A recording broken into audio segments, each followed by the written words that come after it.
all of you. Students, today I will tell you the argument against democracy. Yesterday video I have told you what is the democracy, and then I have told you the features of democracy.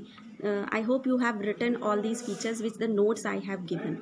Okay, so today I will tell you arguments against democracy. Some people of the society, some scholars of the society are telling that the democracy having some arguments, some against argument. Against मतलब कुछ लोग democracy को गलत बताते हैं कि कुछ चीज़ें डेमोक्रेसी में ऐसी हैं विच should be against of that, जो उसको अगेंस्ट दिखाती हैं, विच शोज अगेंस्ट इट, जो उसको अगेंस्ट में शो करती हैं कि democracy is not good, is not perfect. Okay जी, हम कह सकते हैं कि it is not perfect, it is good but it is not perfect. तो the first argument against democracy is that कि it's lead to instability due to frequent leader change. कि that in democratic country क्या होता है कि बहुत जल्दी जल्दी after every 5 years leaders change हो जाते हैं, रिप्रेजेंटेटिव चेंज हो जाते हैं. तो इट लीड्स द इंस्टेबिलिटी और in the society and in the political system. तो अगर जैसे क्या आर्ग्यूमेंट अगेंस्ट में हमारे स्कॉलर्स बताते हैं कि when the leaders, the representatives change every after 5 years, तो it leads the instability in the political system. क्यों? क्योंकि those who have done the work during 5 years, तो he know very well what type of people of India is having and what type of citizen is there and what is the need of the citizen of the country and how to do the work, how do the work to run the country smoothly. And when after 5 years जब new representative आता है, new leader लोग अगर choose करते हैं by giving the vote, तो it means कि उस न्यू लीडर को अगेन फिर से स्टार्ट करना होता है और समझनी होती हैं सब चीज़ें कि what is the need of the country, what is the desire of the countries people, how to do the work. ये सब फिर एक नए सिरे से स्टार्ट हो जाता है. तो that's why some scholars said that कि it leads the instability in the political system because every after 5 year हमारा क्या होता है, लीडर चेंज होता है. ठीक है. Second it argument against the democracy is that it leads to delay due to constant consultancy. इसमें एक हमारा डिले डिसीजन मेकिंग होता है कि इट मीन्स कि इन डेमोक्रेटिक कंट्री हमारे जो डिसीजन मेकर्स होते हैं वो बहुत डिलेड करते हैं. क्यों करते हैं? बिकॉज अगर किसी भी पॉलिसी को लेकर डिसीजन लिया जाता है, किसी भी चीज़ को लेकर डिसीजन लिया जाता है इन अ डेमोक्रेटिक कंट्री, तो that decision, that policy, that law go through by many people. बहुत लोगों के द्वारा देखा जाता है, डिस्कशन किया जाता है उसमें. Firstly it come in a Lok Sabha house, then they will discuss on that, then it go to the authorization in the Rajya Sabha house, then it will go to the our president, the executives, they will also discuss with the help of the chief justice of the Supreme Court, discuss करते हैं उस पर. तो एक decision को लेने में बहुत समय लग जाता है, बहुत लंबा समय लग जाता है. With this is not good for a country या कंट्री सिटीजन, जो देश के नागरिकों के लिए अच्छा नहीं है बाय सम स्कॉलर्स. तो that's why it is also the against of the democracy कि it leads the delay decision making, कि डेमोक्रेसी में बहुत ज़्यादा डिसीजन डिलेड हो जाते हैं. And this is true also कि डिसीजंस बहुत ज़्यादा क्या होते हैं, डिलेड हो जाते हैं. बट वो अगर हम उसका पॉजिटिव पॉइंट देखें तो वो इसलिए भी डिलेड होता है कि everything they have to recognize कि क्या ये पॉलिसी लोगों के लिए अच्छी रहेगी या ख़राब रहेगी, तो इसलिए वो डिसीजंस डिलेड होता है. बट सम स्कॉलर्स सेड कि it is the against of the democracy कि डिसीजंस डिलेड हो रहे हैं. Then next point is that some time it led to bad decision.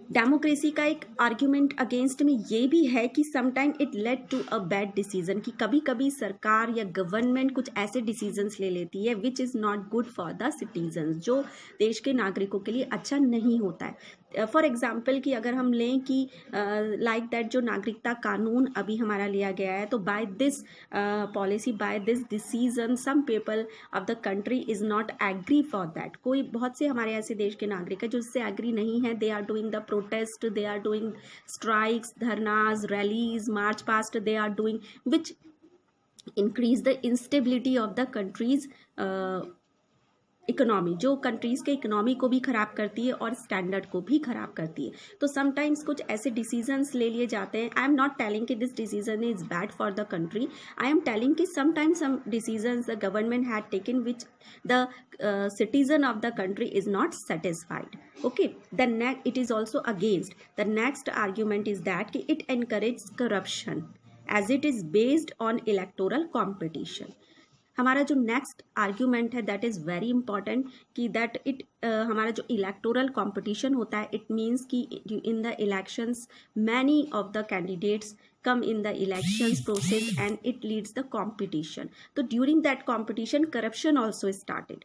इस कंपटीशन के चलते हुए करप्शन हो जाता है. सम जो हमारे कैंडिडेट्स होते हैं they give the money to the people to take the votes, they give false promises like give the job, give electricity, water supply, good houses, false promises करते हैं. And after they when they become a leader तो they will not fulfil any type of promises. तो that's why it is also leads the corruption. तो ये corruption ही हुआ है कि some people give the money to the people. और जो हमारे स्लम्स में लोग रहते हैं, झुग्गी झोपड़ियों में रहते हैं, तो इट मीन्स कि they come in their false promises. वो उनके फॉल्स प्रोमिसेस में आ जाते हैं कि yes if we give the vote to that candidate तो he will give us all these things which he is saying. But ऐसा नहीं होता है. तो ये करप्शन को बढ़ाता है कि use of money and muscles power. Some candidates during the elections process they are using money and muscles power, तो इट लीड्स द करप्शन. तो ये भी एक हमारा डेमोक्रेसी के अगेंस्ट में है. क्यों? क्योंकि भाई वो तो अपने प्रचार के लिए फ्री हैं. They are free. Democratic country has या constitution give them the free thing, free right कि they have freedom to do their advertisement. वो अपना एडवर्टाइजमेंट करें तो उसके लिए वो फ्री हैं. तो anything they can say that leads the corruption. Then your last topic of against of the argument is that कि it is only about competition and the power play, no scope for morality. कि हमारी जो democratic country है या फिर democracy है तो it is only about the competition and the power play. वो एक बन चुकी है क्या, एक कंपटीशन हो चुका है कि इलेक्शंस में कॉम्पिटिशन्स करने and anyhow the candidate want to win. Anyhow वो कैंडिडेट जीतना चाहता है. ठीक है. And it is the name of the it is the game of the power play कि जो पावर में है उसका गेम है. He also collect the votes also. ठीक है. तो that it is the against of the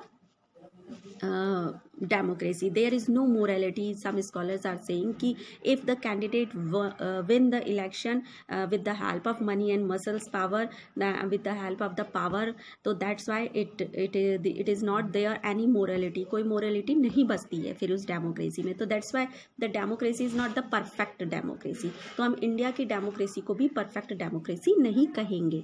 with go through these arguments. इन आर्ग्यूमेंट्स के चलते now I will tell you the arguments for democracy कि डेमोक्रेसी के लिए क्या आर्ग्यूमेंट्स हैं. डेमोक्रेसी को कौन फेवर में बोलते हैं. तो there first some scholars are saying that is good democracy and the citizen of the country also said that it is a good democracy. तो फर्स्ट आर्ग्यूमेंट इज दैट कि it is more accountable to its citizen. That is good argument. That accountable means कि that democratic government या democracy always tell to the people ki that always when the people ask something to the government, so that government had to give the answer to the people. If they have made any policy तो वो government उस policy को अगर कोई citizen of the country कुछ पूछता है तो that always that government is accountable to the people. वो बाध्य हैं लोगों को उसका आंसर देने में, उसका जवाब देने के लिए. तो that's why it is only in a democratic country कि ओनली डेमोक्रेटिक कंट्री या democracy is free to give the answer to the peoples queries. ये कोई मोनार्की सिस्टम और डिक्टेटरशिप में नहीं होता है. उसमें केवल क्या होता है, अपने रूल रेगुलेशन स्टार्ट हो जाते हैं and the citizen can not ask anything to the dictator और to the monarchy. But in democracy the citizen have the right कि they can ask to the government and the government has to give the answer to the citizens queries. So that is the argument for the democracy. It is the advantage of democracy. Then second is that improve the quality of decision making. अभी हमने against में बोला था कि that it delays decision making, but वहीं मैंने आपको ये क्लियर भी किया था कि why it take delayed decision making, because it is the favor of the people condition. क्योंकि वो लोगों के फ़ायदे के लिए डिलेड किया जाता है. They will see every aspect of life कि हमारे देश में स्लम्स में रहने वाले लोग भी हैं, richest people भी हैं, मोर देन रिचेस्ट भी हैं and some beggars also there. तो जो पॉलिसी वो बना रहे हैं that is good for all of them कि वो richest poor and under the BPL line this decision should be good for all. Those are the citizen of the country, जो भी हमारे देश का एक एक नागरिक है उसके लिए वो अच्छी होनी चाहिए decision, that's why it delayed, इसलिए उसको हर एक हमारे पार्लियामेंट हाउस से होकर गुजरना पड़ता है और लोग उस पर अपनी राय देते हैं। Those are the ministers of the Lok Sabha and Rajya Sabha, they give their decisions, their ideas, their views of that policy. ठीक है, तो इट मीन्स कि improve the quality of the decision making होता है जब एक से ज़्यादा कहीं लोगों का दिमाग उस पॉलिसी में लगता है, उस कानून पर लगता है, तो इट मीन्स एक परफेक्ट चीज़ निकल कर बाहर आती है। देन थर्ड इज दैट कि it provides the method to deal with differences. अब डेमोक्रेसी क्या प्रोवाइड करता है कि it provide the method to deal the differences. It means कि in democratic country, in democracy there is no differences between the people या among the people, whether it is rich और poor, lower caste, upper caste, everything, every people, every citizen of the country they are equal. No one is the lower caste, no one is the upper caste, कोई ब्राह्मण नहीं है, कोई शूद्रास नहीं है, nothing is there, no one is servant. They are, जो servant हैं, they are doing this work their own will, वो अपने लिए वो काम कर रहे हैं। This is the method for earning the money for them, वो उनके लिए पैसा कमाने का एक जरिया है। If they are doing any work in any person house, अगर वो कुछ household work, domestic work कर रहे हैं किसी के घर में, तो that is their own will, वो उनका अपना आउटलुक है। बट लेकिन कोई स्लेव ट्रेडर्स नहीं है यहाँ पर, कुछ स्लेवरी नहीं है, तो इट मीन्स कि that enhance the method to deal the differences. No one difference is there, all is equal in a democratic country and in democracy. The next is that it enhance the dignity of citizen. Dignity of citizen means कि that it improve the quality of a citizen, कि we are the citizen of the country, तो we are proud ourselves कि we are the citizen of the country of a democratic country. क्यों? Because in democracy we have all the rights कि we can speak against anything, हम किसी के भी against हम बोल सकते हैं। We have freedom to choose our representative because we have fundamental rights. तो it means it improves the dignity of the citizen, कि एक सिटीजन, एक नागरिक देश का, देश के नागरिक उस देश की सरकार को बनाते हैं। तो इट मीन्स कि इट इज़ द डिग्निटी, ये हमारी प्राउडनेस है। ओके, तो that's why it is the dignity of the it improves the dignity of the citizen. The next point is that it allows the citizen to correct their own mistakes, कि democracy allow करती है लोगों को कि that they correct their mistakes, कि वो अपने mistakes को करेक्ट कर सके। इट मीन्स कि इन डेमोक्रेटिक कंट्री